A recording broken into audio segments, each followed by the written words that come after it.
Hello दोस्तों, आज हम लोग फिर से हाजिर हैं संविधान का चौथा भाग लेकर के, जिसमें 200 क्वेश्चन का डिस्कशन किया जाएगा। चलिए शुरू करते हैं। चलिए, तो हम आप लोगों को बता देते हैं कि इधर जो बैठे हैं ग्रुप डी वाले हैं और इधर जो बैठे हैं ये एसएससी जीडी वाले हैं, और इन दोनों के बीच में आज कंपटीशन है। तो देखिए, आप लोग बताइएगा कि ग्रुप डी वाले जीत रहे हैं कि एसएससी जीडी वाले जीत रहे हैं। तो पहला क्वेश्चन हम ग्रुप डी वाले से ही करेंगे। आप बताइए कि महाअधिवक्ता की नियुक्ति किसके द्वारा की जाती है? किसके द्वारा? राज्यपाल के द्वारा महाअधिवक्ता की नियुक्ति की जाती है। चलिए, आप बताइएगा एसएससी जीडी वाले कि राजमनार आयोग 1970 का गठन किस उद्देश्य से किया गया था? प्रशासनिक सुधार के लिए। बिल्कुल, प्रशासनिक सुधार के लिए राजमनार आयोग 1970 में गठित की गई थी। ठीक है, आप बताइए भारतीय वन सेवा किस सेवा के अंतर्गत?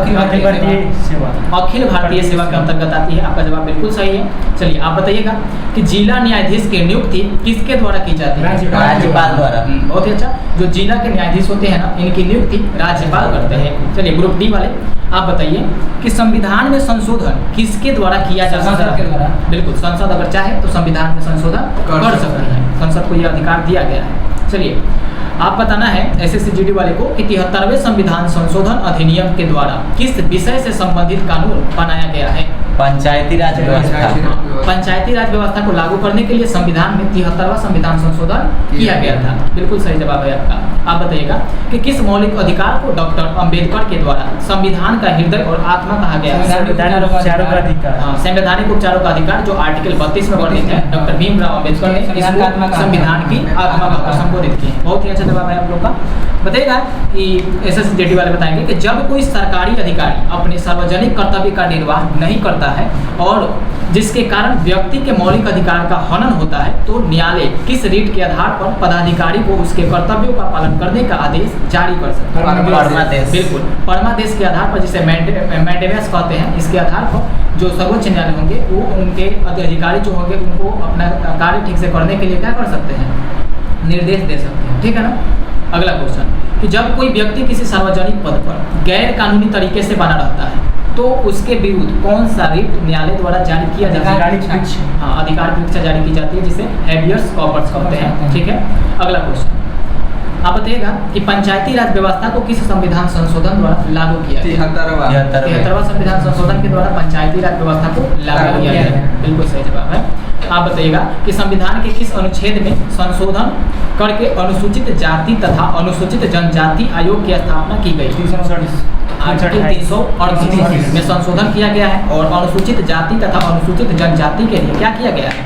तो उसकी स्थापना की गई है। ठीक है ना, जनजाति आयोग की स्थापना की गई है। अब बताइएगा कृष्णा जी कि संविधान के किस संशोधन के आधार पर राज्यों की विधानसभाओं में आंग्ल भारतीय समुदाय के लोगों को मनोनीत करने का अधिकार राज्यपाल को प्राप्त है? 23वें संविधान। बिल्कुल, 23वां संविधान संशोधन किया गया था, जिसके बाद संविधान में क्या हुआ, जो विधानसभा होते हैं ना, उसमें आंग्ल भारतीय समुदाय को राज्यपाल मनोनीत कर सकते हैं। ऐसा अधिकार राज्यपाल को दिया गया है। चलिए, आपका क्वेश्चन है अंकित, आप बताइए कि संघ लोक सेवा आयोग के लिए व्यय का भार कौन वहन करता है? भारतीय संचित निधि। भारत की जो संचित निधि होती है वही संघ लोक सेवा आयोग का जो जितना भी व्यय होता है उसका भार वहन करती है। अगला क्वेश्चन बताएंगे कि दो राज्यों के लिए संयुक्त उच्च न्यायालय स्थापित करने का अधिकार किसके पास है? सांसद के पास। अगर संसद चाहे तो दो राज्यों के लिए संयुक्त उच्च न्यायालय की स्थापना कर सकता है। ठीक है। आपका क्वेश्चन है कि किस प्रकार के विधेयक पर राज्यपाल अध्यादेश जारी नहीं कर सकता? राष्ट्रपति का जो तेज में बोलिए थोड़ा सा। राष्ट्रपति के राष्ट्रपति के विचारार्थ आरक्षित विधेयक, जो बोलना है थोड़ा सा तेज में बोलिए। आप लोग का क्वेश्चन है कि राज्य के विश्वविद्यालय का पदेन कुलपति कौन? राज्यपाल ही होते हैं। जो राज्य के विश्वविद्यालय होते हैं ना, उनके पदेन कुलपति राज्यपाल होते हैं। चलिए, आप लोग का क्वेश्चन है कि जिन प्रश्नों का उत्तर सदस्य अर्थात कि लोकसभा और राज्यसभा दोनों तुरंत चाहता है उसे किस प्रकार का प्रश्न कहा जाता है? तारांकित कहा जाता है। बिल्कुल सही जवाब है आप लोगों का। आप बताइए कि संविधान सभा के लिए हुए निर्वाचन में कांग्रेस को कितनी सीटें मिली? 208। बिल्कुल, 208 सीटें मिली थी। आप बताइए कि कार्य संचालन में राष्ट्रपति की सहायता करने से पूर्व किसके उपनिवेश थे? किसके उपनिवेश थे? ये मंत्रिपरिषद से हो जाएगा। चलिए, आप बताइएगा किस सूची के विषय केंद्र तथा राज्य दोनों के क्षेत्राधिकार में आते हैं? समवर्ती सूची। हाँ, बिल्कुल, समवर्ती सूची के जो विषय होते हैं वो केंद्र तथा राज्य दोनों के क्षेत्राधिकार में आते हैं। अगला क्वेश्चन बताएगा कि राजिस्ट्रीकरण द्वारा नागरिकता प्राप्त करने के लिए किसी व्यक्ति को अन्य शर्तों के साथ भारत में कम से कम कितने वर्षों के निवास प्रमाण पत्र देना होता है? 5 वर्षों का निवास प्रमाण पत्र देना होता है। आप लोग आवाज नहीं आ रहा, आप तेज में बोलिएगा। आप बताइएगा, संसद के प्रत्येक सदन की बैठक में पहला विषय कौन होता है? बिल्कुल, जब भी संसद की बैठक होती है तो जो पहला विषय रखा जाता है वो क्या होता है? प्रश्नकाल ही रखा जाता है। 1 घंटा का ये होता है। चलिए अब बताइएगा कि भारतीय संसद को मूल अधिकारों में संशोधन का अधिकार किस संवैधानिक संशोधन द्वारा प्राप्त? अनुच्छेद 24 नहीं, 24वां संविधान संशोधन। 24वां संविधान संशोधन के बाद संसद को यह अधिकार मिल गया कि संसद मौलिक अधिकार में भी संशोधन कर सकते हैं। आप बताइएगा, उच्च न्यायालय के सेवानिवृत्त न्यायाधीश कहाँ वकालत कर सकते हैं?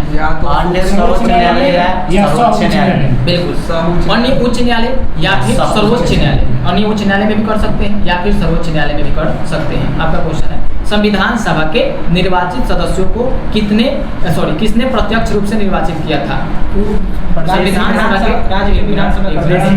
संविधान सभा के जितने भी निर्वाचित सदस्य थे इसको किसने प्रत्यक्ष रूप से निर्वाचित किया था? एक मिनट, एक आदमी बोले, क्या बोल रहे हैं? प्रादेशिक जो होता है विधानसभा, प्रांतों के विधानसभाओं के सदस्यों द्वारा निर्वाचित किया गया था। ठीक है, आप बताइएगा, संविधान का कौन सा अनुच्छेद सामाजिक समानता का अधिकार देता है? अनुच्छेद 15। सामाजिक समानता का अधिकार अनुच्छेद 15 में देता है। अगला क्वेश्चन आप लोग का है, सर्वोच्च न्यायालय में तटस्थ न्यायाधीश की नियुक्ति कौन कर सकता है? सर्वोच्च न्यायालय में तटस्थ न्यायाधीश की नियुक्ति कौन कर सकता है? राष्ट्रपति के आदेश से प्रमुख न्यायाधीश। देखिएगा, राष्ट्रपति की अनुमति अगर प्राप्त हो तो सर्वोच्च न्यायालय के मुख्य न्यायाधीश भी न्यायाधीशों की नियुक्ति कर सकते हैं। चलिए आप बताइएगा, हिंदू आचार संहिता विधेयक को लेकर प्रधानमंत्री के किस राष्ट्रपति से विरोध हो गया था? डॉक्टर राजेंद्र प्रसाद। बिल्कुल, डॉक्टर राजेंद्र प्रसाद के साथ एक बड़ा विरोध हुआ था हिंदू आचार संहिता विधेयक को लेकर। चलिए आप बताएंगे, संविधान के लिए अनुच्छेद के अंतर्गत राष्ट्रपति राष्ट्रीय आपातकाल की घोषणा कर सकता है? संविधान के किस अनुच्छेद के अंतर्गत राष्ट्रपति राष्ट्रीय आपातकाल की घोषणा कर सकता है? अनुच्छेद 352 के अंतर्गत। बहुत ही अच्छा है। आपका क्वेश्चन है, संसद के दोनों सदनों में प्रश्नकाल के ठीक बाद के समय को क्या कहते हैं? शून्यकाल कहते हैं। बिल्कुल सही जवाब है आपका। आप बताइएगा कि उच्चतम न्यायालय की स्थापना, गठन एवं शक्तियों का विनिमय करने के लिए विधि बनाने की शक्ति किसे प्रदान है? संसद को ऐसा शक्ति प्रदान किया गया है, वो क्या कर सकता है? उच्चतम न्यायालय का गठन कर सकता है, उनके शक्तियों का विनिमय कर सकता है। ठीक है, ये सभी शक्ति संसद के पास होती है। बताइएगा, भारत में निर्वाचित आयोग किसके लिए चुनाव कराता है? राज्य विधानमंडल, संसद, उपराष्ट्रपति और राष्ट्रपति। बिल्कुल, संसद, राज्य विधानमंडल, राष्ट्रपति तथा उपराष्ट्रपति, इन सभी का चुनाव निर्वाचन आयोग के द्वारा कराया जाता है। आपका क्वेश्चन है, बताइएगा, राज्यपाल विधानसभा में कितने सदस्यों को मनोनीत कर सकते हैं? बिल्कुल, 1 सदस्य को राज्यपाल विधानसभा में मनोनीत कर सकते हैं। आप बताइएगा, पंचायत समिति के प्रशासन का प्रबंध एक सरकारी अफसर करता है, जिसे कहते हैं प्रखंड विकास अधिकारी। बिल्कुल, प्रखंड विकास पदाधिकारी उन्हें कहा जाता है। चलिए आपका क्वेश्चन बताइएगा कि संविधान के किस अंश में कल्याणकारी राज्य की अवधारणा की विस्तार से चर्चा की गई है? संविधान के किस काल में, संविधान के किस अंश में कल्याणकारी राज्य की अवधारणा की विस्तार पूर्वक चर्चा की गई है? तो राष्ट्र नीति के दिशा सूचक सिद्धांत में, राष्ट्र नीति के दिशा सूचक सिद्धांत में चर्चा की गई है। आप बताइएगा सुनो जी कि भारत में नई अखिल भारतीय लोक सेवा आयोग की स्थापना का अधिकार किसे प्राप्त है? राज्यसभा को। अखिल भारतीय लोक सेवा का जो स्थापना का अधिकार प्राप्त है, ये राज्यसभा को प्राप्त है। अगला क्वेश्चन है कि कौन मौलिक अधिकार बेगार की निषिद्ध तथा स्त्रियों के क्रय विक्रय पर रोक लगाता है? शोषण के विरुद्ध अधिकार। बिल्कुल, शोषण के विरुद्ध अधिकार के माध्यम से आप स्त्रियों का क्रय विक्रय नहीं कर सकते हैं। ठीक है ना। अगला क्वेश्चन है, राष्ट्रपति और क्वेश्चन क्या है, एक सेकंड, राष्ट्रपति और उपराष्ट्रपति से संबंधित चुनाव विवादों का निपटारा करने का अधिकार सुप्रीम कोर्ट को नहीं, सुप्रीम कोर्ट को प्राप्त है और यह सुप्रीम कोर्ट का प्रारंभिक अधिकार है। ठीक है। आपका क्वेश्चन है, संविधान में उल्लेखित मौलिक अधिकार को कौन निलंबित कर सकता है? राष्ट्रपति। बिल्कुल, संविधान में जितने भी मौलिक अधिकार है, राष्ट्रपति चाहे तो बाह्य आक्रमण या आपातकाल या राष्ट्रपति शासन इस सब में निलंबित कर सकता है। ठीक है ना। अगला क्वेश्चन बताएंगे कि केंद्र और राज्य सरकारों के बीच विवादों का हल किसके अधिकार क्षेत्र में? सर्वोच्च न्यायालय। बिल्कुल, उच्चतम न्यायालय के अधिकार क्षेत्र में आते हैं और केंद्र और राज्य के बीच किसी मुद्दा को लेकर विवाद हो गया तो उसका निर्णय कर उसे सुलझाया जाए। ठीक है ना, ये सर्वोच्च न्यायालय का काम है। ठीक है। आप बताइएगा, मौलिक अधिकार मौलिक अधिकार न्यायालय में परिवर्तनीय है या नहीं है? परिवर्तनीय है। बिल्कुल, मौलिक अधिकार को न्यायालय में चुनौती दी जा सकती है, ये परिवर्तनीय है। अगला क्वेश्चन आप बताइएगा सोनू जी कि नए राज्य बनाने संबंधित बिल को पेश करने के लिए किसकी अनुशंसा आवश्यक होती है? राष्ट्रपति की।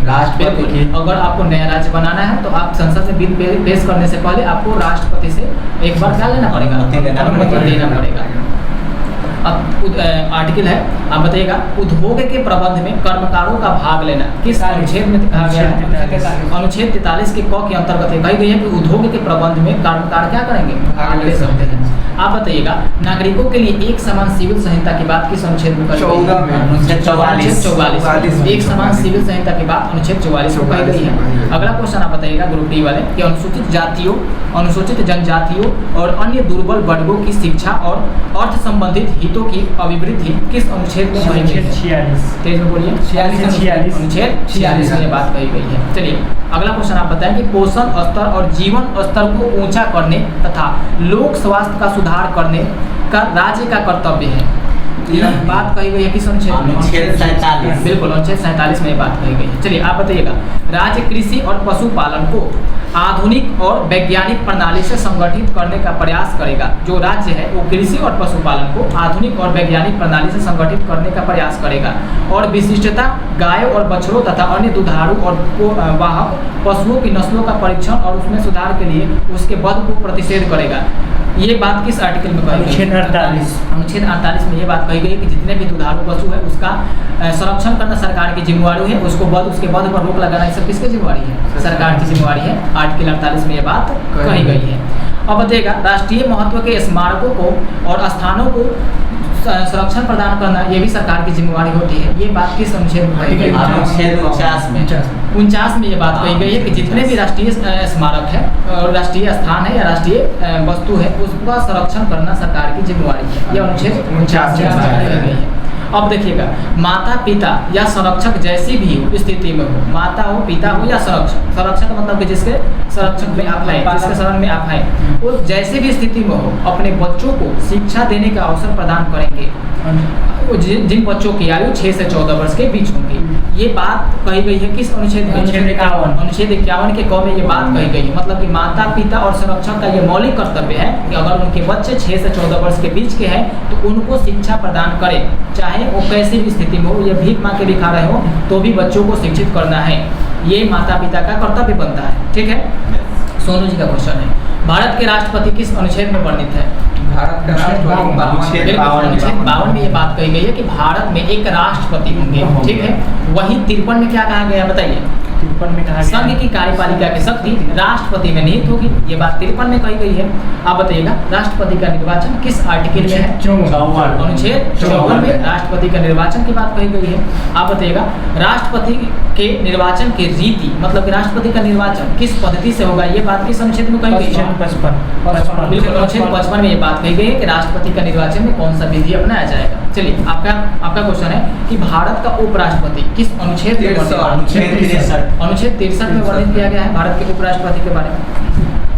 अब बताइएगा उपराष्ट्रपति का राज्यसभा का पदेन सभापति होना किस अनुच्छेद में वर्णित है? बिल्कुल, अनुच्छेद 64 में ये बात कही गई है कि जो उपराष्ट्रपति होंगे वही राज्यसभा के पदेन सभापति होंगे। अगला क्वेश्चन आप बताइए कि संघ की कार्यपालिका शक्ति का विस्तार किस अनुच्छेद में किया गया है? अनुच्छेद 73। अनुच्छेद 73 में ये बात कही गई है कि संघ की कार्यपालिका शक्ति का क्या किया जाएगा? विस्तार किया जाएगा। आप बताएंगे राष्ट्रपति को सहायता और सलाह देने के लिए मंत्रिपरिषद की स्थापना किस अनुच्छेद में? मतलब कि राष्ट्रपति को एक सहायता देने के लिए मंत्रिपरिषद होगा और इसकी स्थापना की बात कही गई है अनुच्छेद 74। आप बताइएगा सोनू जी भारत सरकार का समस्त कार्यपालिका कार्यवाही राष्ट्रपति के नाम से की जाएगी। ये बात किस अनुच्छेद में कही गई है? अनुच्छेद 77। मतलब कि भारत सरकार के जितनी भी समस्त कार्यपालिका होगी या कार्यवाही होगी वो राष्ट्रपति के ही नाम से होगी। ये बात की चर्चा अनुच्छेद 77 में कही गई। बिल्कुल सही बात है। आप बताएंगे लोकसभा की संरचना की बात किस अनुच्छेद में कही गई है? मतलब भारत में एक लोकसभा होगा, इसकी चर्चा किस अनुच्छेद में है? 81 में। आप बताइएगा संसद की दोनों सदन की अवधि कितनी वर्ष होगी? इसकी चर्चा किसमें की गई है? 83 में। बिल्कुल, अनुच्छेद 83 में इसकी चर्चा की गई है कि संसद के जो अलग अलग सदन होंगे इनकी अवधि कितनी होगी। ठीक है। आपका क्वेश्चन है कि सदनों में अभिभाषण का और उसके संदेश भेजने को राष्ट्रपति का अधिकार किस अनुच्छेद में वर्णित है? अनुच्छेद 86 में कि सदनों में जो अभिभाषण होगा और उसका जो संदेश भेजा जाएगा राष्ट्रपति को, ये अधिकार दिया गया अनुच्छेद 86 में। आप बताइएगा राष्ट्रपति का विशेष अभिभाषण 87 में आर्टिकल 87 में वर्णित है कि जो राष्ट्रपति का भाषण होगा वो विशेष होगा। अगला क्वेश्चन आप बताएंगे कि संसद के बारे में मंत्रियों और महान्यायवादी को अधिकार दिया गया है। 88 अनुच्छेद 88 के अंतर्गत संसद के मामलों में किसको अधिकार दिया गया है? मंत्री और महान्यायवादी को कुछ अधिकार दिए गए हैं। आपका क्वेश्चन है राज्यसभा का सभापति और उपसभापति होंगे, इस बात की चर्चा किस अनुच्छेद में की गई है? आर्टिकल 89 में ये चर्चा की गई है कि राज्यसभा के सभापति भी होंगे और उपसभापति भी होगा। अगला क्वेश्चन कि लोकसभा का अध्यक्ष और उपाध्यक्ष होंगे, इसकी चर्चा किस अनुच्छेद में है? बिल्कुल अनुच्छेद 93 में ये बात कही गई है कि लोकसभा में एक अध्यक्ष होंगे और एक उपाध्यक्ष होंगे। बिल्कुल। अगला क्वेश्चन आप बताइएगा कि सदन आप लोग का क्वेश्चन है कि सदस्यों द्वारा शपथ या प्रतिज्ञा किस अनुच्छेद में वर्णित है? कि जितने भी सदस्य होंगे वो शपथ भी लेंगे और अपना प्रतिज्ञा भी लेंगे अपने कार्य को अच्छे से करने के लिए। अनुच्छेद 99 अनुच्छेद 99 में इसका वर्णन किया गया है। आप बताइएगा सदनों में मतदान रिक्तियां के होते हुए भी सदन की कार्य करने की शक्ति और गणपूर्ति किस अनुच्छेद? अनुच्छेद 100। फिर से क्वेश्चन सुनिए, सदनों में मतदान रिक्तियां के होते हुए भी सदनों की कार्य करने की शक्ति और गणपूर्ति की चर्चा अनुच्छेद 100 में की गई है। चलिए आप देखो लीजिए, कुछ दशाओं में दोनों सदनों को संयुक्त बैठक के लिए बुलाया पड़ता है। 108 में इसकी चर्चा अनुच्छेद 108 में की गई। चलिए आप बताइएगा धन विधेयक किस अनुच्छेद में वर्णित है? 110 धन विधेयक 110 में वर्णित है। चलिए वार्षिक वित्तीय विवरण किस वार्षिक वित्तीय विवरण किस अनुच्छेद में वर्णित है? 112। बिल्कुल 112 अनुच्छेद में वर्णित है। आप बताएंगे कि न्यायालय के द्वारा संसद की कार्रवाई की जांच न किया जाना, न्यायालय के द्वारा संसद की कार्रवाई का जांच न किया जाना किस अनुच्छेद में? अनुच्छेद 122। अनुच्छेद 122 में ये बात कही गई है कि न्यायालय के द्वारा संसद जो कार्रवाई करेगी उसकी जांच नहीं हो सकती है। ठीक है। आप बताइएगा संसद के विश्राम काल में अध्यादेश प्रख्यापित करने को राष्ट्रपति को शक्ति दी गई है। 123 में राष्ट्रपति को एक अध्यादेश जारी करने की शक्ति दी गई है और ये शक्ति आर्टिकल 123 के तहत राष्ट्रपति को मिलती है। आप बताइएगा कि निर्णय या आदेशों का उच्चतम न्यायालय द्वारा पुनर्वलोकन की शक्ति उच्चतम न्यायालय को अन्य न्यायालय के जो निर्णय होते हैं उसके लिए पुनरावलोकन की शक्ति है। तो किस आर्टिकल के तहत पुनरावलोकन की शक्ति सर्वोच्च न्यायालय को दी गई है? आर्टिकल 137 के अंदर। बहुत ही अच्छा क्वेश्चन है कि क्या उपराष्ट्रपति को महाभियोग के द्वारा हटाया जा सकता है? बिल्कुल नहीं। महाभियोग की प्रक्रिया सर्वोच्च न्यायालय और राष्ट्रपति पर ही लागू होती है। उपराष्ट्रपति को महाभियोग लगाने की कोई जरूरत नहीं है। राज्यसभा के सदस्यों के द्वारा उपराष्ट्रपति को हटाया जाता है। राष्ट्रपति नहीं हटा सकते उपराष्ट्रपति को, याद रखिए ना। राज्यपाल राष्ट्रपति के परामर्श से अध्यादेश जारी कर सकता है। यह कौन सा अनुच्छेद में उपबंधित है? 213। राज्यपाल अगर राष्ट्रपति परामर्श दे तो राज्यपाल भी अध्यादेश जारी कर सकते हैं और इस बात की चर्चा अनुच्छेद 213 में की गई है। अब बताइए क्वेश्चन कि संसद के 3 अंग हैं, कौन कौन? लोकसभा, राज्यसभा और राष्ट्रपति। राष्ट्रपति, लोकसभा और राज्यसभा। चलिए आप बताएंगे कि लोकसभा में अनुसूचित जाति व अनुसूचित जनजाति के लिए कितने सीट आरक्षित? 7942। बिल्कुल। अनुसूचित जाति के लिए 79 सीट है और अनुसूचित जनजाति के लिए 42 सीट लोकसभा में है। अगला क्वेश्चन बताएंगे उच्च न्यायालय के न्यायाधीश अपना त्याग पत्र किसे देते हैं? राष्ट्रपति को। अगर उच्च न्यायालय के जो न्यायाधीश है उन्हें अपना त्याग पत्र देना होगा तो किन्हें देंगे? राष्ट्रपति को देंगे। चलिए आप बताइए क्वेश्चन कि संविधान की उद्देशिका में प्रयुक्त प्रभुत्व संपन्न शब्द का क्या तात्पर्य है? संविधान की उद्देशिका में प्रयुक्त प्रभुत्व संपन्न शब्द का क्या तात्पर्य है? नहीं पता है तो आप लोग का क्वेश्चन ये बताएं। इसमें कोई भी ये जो देश है किसी भी बाहरी के स्थिति में नहीं रहेगा। किसी बाहरी देखिएगा प्रभुत्व सत्ता संपन्न का मतलब होता है कि भारत आंतरिक और बाह्य दृष्टि से किसी विदेशी सत्ता के अधीन नहीं है। आंतरिक और बाह्य दृष्टि से किसी भी विदेशी सत्ता के अधीन नहीं है और प्रभुत्व संपन्न भारत की जनता में निहित है। समझ गए ना? अब बताइएगा आप ही लोग का क्वेश्चन है कि संविधान का कौन सा अनुच्छेद बाल श्रम को प्रतिषेध करता है? 24। आर्टिकल 24 में ये कहा गया है कि आप 14 वर्ष से कम बच्चे से मजदूरी नहीं करा सकते। ये कानूनी मतलब अगर आप कराते हैं तो दंड की भागीदारी है। ठीक है। अगला क्वेश्चन आप बताइएगा कि संविधान सभा ने प्रारूप समिति को क्या कार्य सौंपा था? संविधान सभा ने प्रारूप समिति को क्या कार्य सौंपा था? जो भी बनाया जाएगा उसको जांच किया जाएगा, जांच करके आप लोग कुछ बोलेंगे इसमें? हाँ, बोल सकते हैं। बोलिए। जो भी नियम बनाया जाएगा संविधान सभा के द्वारा, हाँ, उसका परीक्षण करे और परीक्षण करके संविधान सभा के प्रस्तुत। देखिएगा, संविधान सभा जो था वो प्रारूप समिति को इसलिए गठित किया गया था और उसका कार्य ये था कि वह परामर्श समिति के द्वारा तैयार किए गए संविधान का परीक्षण करेगा। मतलब कि परामर्श समिति जो कार्य को तैयार करेंगे उसका परीक्षण करेगा प्रारूप समिति, ठीक है, और फिर संविधान को विचार के लिए संविधान सभा के समक्ष प्रस्तुत करेगा, ठीक है। यही कार्य था प्रारूप समिति का और इसके अध्यक्ष बनाए गए थे डॉक्टर भीमराव अम्बेडकर। चलिए, आप बताइएगा कि कौन सा प्राधिकरण भारत की समेकित निधि में राज्यों को राजस्व का सहायता अनुदान देने वाले सिद्धांतों की अनुशंसा करता है? वित्त आयोग। बिल्कुल। कौन सा ऐसा प्राधिकरण है जो भारत की समेकित निधि में राज्यों को राजस्व का सहायता अनुदान देने वाले सिद्धांतों की अनुशंसा करता है? वित्त आयोग करता है, ठीक है। वित्त आयोग का गठन प्रत्येक 5 वर्ष के लिए किया जाता है, राष्ट्रपति के द्वारा की जाती है, ठीक है। अगला क्वेश्चन बताएंगे, आप लोग का क्वेश्चन है कि ब्रिटिश प्रधानमंत्री इटली ने भारत को सत्ता सौंपने की घोषणा किस तिथि को की? बिल्कुल, 20 फरवरी 1947। 20 फरवरी 1947। आपका क्वेश्चन है सोनू जी, किस राज्य के क्षेत्र में वृद्धि करने का अधिकार संसद को किस अनुच्छेद के अनुसार प्राप्त? हाँ, अगर किसी राज्य के क्षेत्र में संसद को वृद्धि करना है, ठीक है, तो ये अधिकार संसद को दिया गया है और आर्टिकल 3 के तहत दिया गया है। अगला क्वेश्चन बताएंगे कि किसी राज्य के क्षेत्र में वृद्धि करने का अधिकार संसद को किस अनुच्छेद के अनुसार प्राप्त है? अनुच्छेद 3 हो गया। चलिए, 71वां संविधान संशोधन के बाद किन किन संघ राज्य क्षेत्रों की विधानसभाओं के सदस्यता को राष्ट्रपति के चुनाव में शामिल किया गया? पुडुचेरी और दिल्ली। बिल्कुल, 71वां संविधान संशोधन हुआ था, उसके बाद ये बात कही गई थी कि पुडुचेरी और दिल्ली ये दोनों में विधानसभा उपलब्ध है और ये राष्ट्रपति के चुनाव में भाग ले सकते हैं। चलिए, आपका क्वेश्चन है कि कौन अनुच्छेद संसद के दोनों सदनों के बीच 6 महीने के अंतराल की अनिवार्यता का उल्लेख करता है? क्या पास कीजिएगा? कौन सा ऐसा अनुच्छेद है जो संसद के दोनों अधिवेशनों के बीच 6 महीने के अंतराल की अनिवार्यता का उल्लेख करता है? 85। अनुच्छेद 85, ठीक है। अगला क्वेश्चन आप लोग बताइएगा, आपातकाल के दौरान संसद लोकसभा की अवधि एक बार में कितने समय के लिए बढ़ा सकती है? 1 वर्ष का। ठीक है, भारत में किसी कारणवश अगर आपातकाल लग गया तो लोकसभा की अवधि संसद चाहे तो एक बार में 1 साल के लिए बढ़ा सकता है। बताइएगा, किन परिस्थिति के आधार पर राष्ट्रपति आपातकाल की उद्घोषणा कर सकते हैं? देखिए, या तो भारत में किसी देश के साथ युद्ध छिड़ जाए या फिर बाह्य आक्रमण हो जाए। इन 2 स्थिति में राष्ट्रपति जब अपने मन से राष्ट्रीय आपातकाल की घोषणा कर सकता है।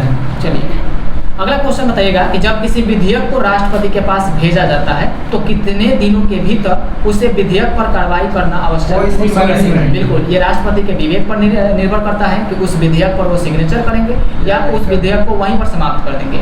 राष्ट्रपति चाहे तो उस विधेयक पर बिना सिग्नेचर किए अपने पॉकेट में रख सकते हैं, मतलब कि अपने पास सुरक्षित रख सकते हैं और कोई संसद का कोई सदस्य उनसे पूछने भी नहीं जाएगा कि आपने इस विधेयक पर सिग्नेचर अभी तक किया या नहीं किया, ठीक है। ये राष्ट्रपति के वीटो पावर भी है उस विधेयक को वहीं समाप्त करने का।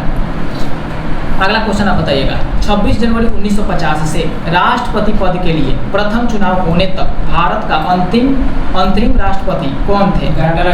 बिल्कुल, 26 जनवरी 1950 में संविधान सभा के द्वारा ही डॉक्टर राजेंद्र प्रसाद को भारत का राष्ट्रपति चुन लिया गया और जब तक ले राष्ट्रपति का चुनाव नहीं हुआ तब तक डॉक्टर राजेंद्र प्रसाद ही भारत के क्या थे? राष्ट्रपति थे। अब बताइएगा, भारतीय संविधान के अनुसार केंद्र में कार्यपालक शक्ति किसमें निहित होती है? राष्ट्रपति में निहित होती है। केंद्र की कार्यपालिका की शक्ति राष्ट्रपति में निहित होती है। चलिए, आपका क्वेश्चन है कि संविधान के संशोधन की प्रक्रिया में क्या जनमत संग्रह कराया जा सकता है? बिल्कुल नहीं। संविधान में अगर आपको संशोधन करना है तो एक विशेष बहुमत पारित करना होगा आपको संसद के बीच में। जनमत संग्रह के माध्यम से आप संविधान में नहीं कर सकते हैं। अगला क्वेश्चन बताइएगा कि संवैधानिक संशोधन के लिए विधेयक को किस सदन में पेश किया जाता है? किसी भी सदन। बिल्कुल, किसी में। हाँ बिल्कुल, आपको अगर संविधान में संशोधन करना है तो दोनों सदन में से किसी भी सदन में आप विधेयक पेश कीजिए, विधेयक को पारित करिए और संविधान में संशोधन कर सकते हैं। अगला क्वेश्चन बताइएगा, संविधान के आधारभूत ढांचे को सुरक्षित रखने का सिद्धांत सर्वोच्च न्यायालय ने किस बात में प्रतिपादित किया? केशवानंद केशवानंद भारती बात 1973 में हुआ था। सर्वोच्च न्यायालय ने कहा था सांसदों से कि आपको अगर संविधान में संशोधन करना है तो आप स्वेच्छा से कर सकते हैं, लेकिन संविधान के मूल ढांचे में कोई परिवर्तन नहीं होना चाहिए। अगला क्वेश्चन बताइएगा, सरकारी आय व्यय का वार्षिक बजट किसकी ओर से प्रस्तुत किया जाता है? हम लोग तेज में बोलिए। राष्ट्रपति की ओर से प्रस्तुत किया जाता है। जितने भी सरकारी आय व्यय का वार्षिक बजट होता है वो किसकी ओर से प्रस्तुत किया जाता है? राष्ट्रपति की तरफ से। वार्षिक अगला क्वेश्चन बताएंगे, किस राज्य के प्रधान को किसी राज्य के प्रधान को प्रारंभ में सदर रियासत कहा जाता था? जम्मू कश्मीर। बिल्कुल, जम्मू कश्मीर के जो प्रधान होते थे शुरू में इन्हें सदर रियासत के नाम से भी जाना जाता था। आप लोग का क्वेश्चन है, विभिन्न मंत्रालय और विभागों के प्रशासकीय समन्वय का कार्य कौन करता है? मंत्रिपरिषद के सदस्य, मंत्रिमंडल और सचिवालय। विभिन्न मंत्रालय और विभागों के प्रशासकीय समन्वय का कार्य कौन करते हैं? मंत्रिमंडल और सचिवालय करते हैं। मंत्रिमंडल और सचिवालय करते हैं। अब बहुत ही अच्छा क्वेश्चन है, आप सोनू जी बताएंगे कि राष्ट्रपति किस अनुच्छेद के अंतर्गत सर्वोच्च न्यायालय के किसी विवाद पर संवैधानिक सलाह ले सकते हैं? 143। बिल्कुल, आर्टिकल 43 में ये बात कही गई है कि अगर राष्ट्रपति को सलाह लेना होगा तो सीधे सर्वोच्च न्यायालय के न्यायाधीश से ले लेंगे, लेकिन राष्ट्रपति सर्वोच्च न्यायालय के न्यायाधीश की सलाह मानने के लिए बात नहीं है। ये राष्ट्रपति के विवेक पर निर्भर करेगा कि सर्वोच्च न्यायालय का जो न्यायाधीश सलाह दे रहे हैं वो मान रहे हैं या नहीं माने। ठीक, अगला क्वेश्चन, अभी तक सर्वोच्च न्यायालय के न्यायाधीश पर महाभियोग कितनी बार लगाया जा चुका है? एक बार। मात्र एक बार महाभियोग लगा है सर्वोच्च न्यायाधीश। दीपक मिश्रा। हो सकता है। अगला क्वेश्चन, राज्यसभा के सदस्य कितने समय के लिए चुने जाते हैं? 6 वर्ष। बिल्कुल, राज्यसभा के सदस्य 6 वर्ष के लिए चुने जाते हैं। राज्यसभा का विघटन नहीं होता है, आप लोगों को पता होगा। और प्रत्येक 2/3 सदस्य कितने वर्ष के बाद? 2 वर्ष बाद। 2 वर्ष के बाद क्या हो जाते हैं? विघटित। 1/3 सदस्य 2 वर्ष के बाद अवकाश ग्रहण करते हैं। ठीक है। संसद के अवकाश काल में राष्ट्रपति किसकी पूर्व स्वीकृति में अध्यादेश जारी कर सकता है? अगर संसद में अवकाश हो, मतलब संसद में छुट्टी हो, तो राष्ट्रपति चाहे तो मंत्रिपरिषद की स्वीकृति से अध्यादेश जारी कर सकता है। अध्यादेश की शक्ति राष्ट्रपति को कौन सा अनुच्छेद देता है? 123 देता है। आप लोग का क्वेश्चन है, बताइएगा, लोकसभा की नियम समिति का अध्यक्ष कौन होता है? लोकसभा अध्यक्ष होते हैं। अगला क्वेश्चन सोनू जी का है, बताइएगा सोनू जी कि केंद्र एवं राज्यों के बीच संवैधानिक शक्तियों का बंटवारा संविधान के किस अनुसूची के अंतर्गत किया जाता है? 7वीं अनुसूची में बात कही गई है कि केंद्र और राज्य के बीच संवैधानिक जो अनुसूचियां है इसको बांट दिया जाएगा।